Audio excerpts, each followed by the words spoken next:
वर्षाचा प्रभूजीचा वनवास निश्चित ठरला. आणि प्रभूजी वनवासाला जात असताना भरत आणि शत्रुघ्न हे मामाच्या गावी असतात.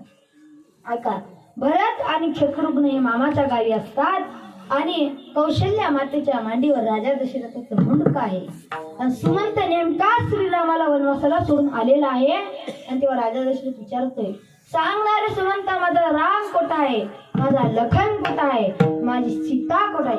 अरे हे नको सांगू, पण माझ्या राघवाने शेवटचा निरोप काय पाठवला हे तरी सांग.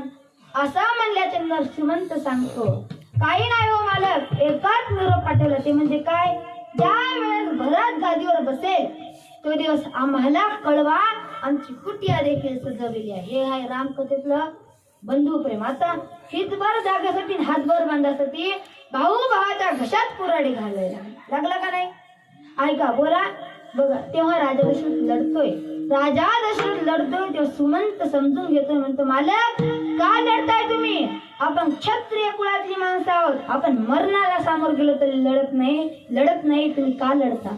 असं म्हणल्याच्या नंतर राजा दशरथ म्हणतो, मी नाही लढत रे सुमंता, मला त्या समोरच्या भिंतीवरचं चित्र लढवते. असं म्हणल्याच्या नंतर सुमंत म्हणतो, काय आहे हो मालक चित्र, काय आहे मालक चित्र, मला तर दिसत नाही. असं म्हणल्याच्या नंतर राजा दशरथ सांगतो, काही नाही रे, दोन आंधळे मायबाप आहेत आणि त्यांना तहान लागली होती आणि त्यांचा एक मुलगा त्यांना पाणी आणण्याकरता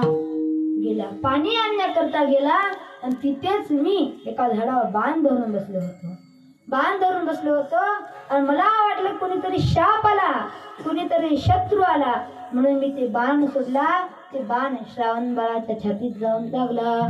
शूर आला तो धावून आला काळ, विवळला श्रावण बाळ काळ, विवळला श्रावण बाळ. ऐका बाबा, ती पहिले तुम्हाला चौथीला कविता होती का नव्हती?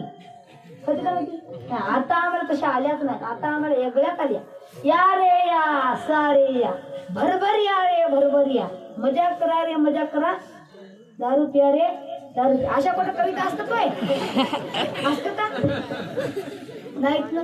बघा, काल परवाच मी मामाच्या पोरीला फोन लावला, म्हणलं बाई इंग्लिश स्कूल मध्ये गेलती का, ते म्हणलं हो गेलते. म्हणलं काय शिकवलं, ती म्हणली मम्मी पप्पा कविता. मी म्हणलं आई बाबा नाही का, ती म्हणली मम्मी पप्पा. मी म्हणलं मन बरं, ती म्हणली मम्मी माझ्या पप्पाची, पप्पा माझ्या मम्मीचा, मी बाजा गावचा पाणी पिलेला. म्हणलं लेकरा कोण्या भूताचे. अशा कुठं कविता असतात काय, असतात का. अहो आता देवाला सोडलं नाही, देवाहून गाणे काढायले काय. अरे अरे विठ्ठला तुझ्यात माझं मन, घेतला मोबाईल लावते तुझला, तुझी आठवण लय येते म्हणून तुला मी मिस कॉल देते. देवाचा तू देवर थोरले मोबाईल नंबर सेव. अशा कुठं असतात काय, देवाला सोडलं नाही. पण गाणी इतके गोड गायचे. पहिल्या काळामधल्या बाया जर का जात्यावर जरी बसल्या तरी जात्या घराघर फिरत असते. सुंदर माझे